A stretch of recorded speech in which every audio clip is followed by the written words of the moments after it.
ఇక్కడ సుతిలి తాడు కాంచెలు మొదలుపెట్టి గన్ని బస్తా నుంచి మొదలుపెట్టి అమాల్ నుంచి మొదలుపెట్టి ట్రాక్టర్ కిరాయి నుంచి మొదలుపెట్టి అక్కడ దించేంత వరకు మొత్తం కేంద్ర ప్రభుత్వమే డబ్బులు ఇస్తుంది. మిల్లర్కి ఈ ధాన్యం మిల్లింగ్ చేసినందుకు మిల్లర్ కూడా కేంద్ర ప్రభుత్వం డబ్బులు ఇస్తుంది.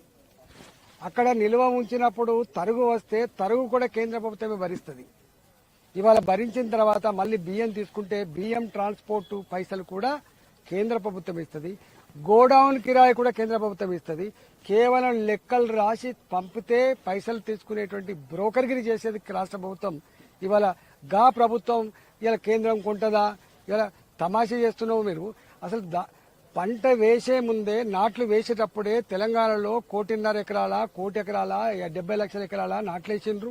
మాకు 1,41,00,000 పంట వస్తుందని చెప్పి నువ్వు ఇండికేట్ చేసి మరి నా సంగతి ఏందని చెప్పి నువ్వు అడిగితే వాళ్ళు కొంటారు. కానీ ఇలా మాకు 50 లక్షల మెట్రిక్ టన్నులు కొన్నారు, 60 లక్షల మెట్రిక్ టన్నులు కొన్నారు. బాబు జాగిర నువ్వు చెప్పాలి కదా.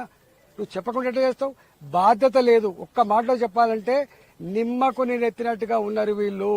భూముల పైరవిలు, డబ్బులు సంపాదించుకుంటూ డబ్బు సంచులు ఢిల్లీకి పంపుడు, వాటి మీద ఉన్న ధ్యాస ఇవాళ కోట్ల మంది రైతుల పక్షం లేదని అర్థమవుతుంది. కాబట్టి తెలంగాణ రైతులారా, వాళ్ళు మాట్లాడే మాటలు మేము తిరిగి మాట్లాడుతున్న మాటలు మీరు బేరీజీ వేసుకోండి.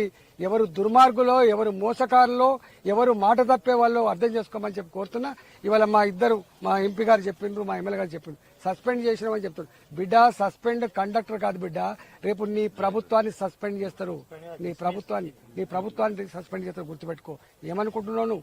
నీ బాబు జాగిర్ అనుకుంటున్నావా? గతంలో ఉన్న ప్రభుత్వం గిట్నే చేసింది, మట్ట కలిసిపోయింది. ఇవాళ మీరు కూడా గట్టినే మట్ట కలిసిపోతారు. స్వచ్ఛంగా, సహజంగా పోషకాలు నిండిన SRK డైరీ పాలు మరియు పాల పదార్థాలని ఎంచుకుందాం.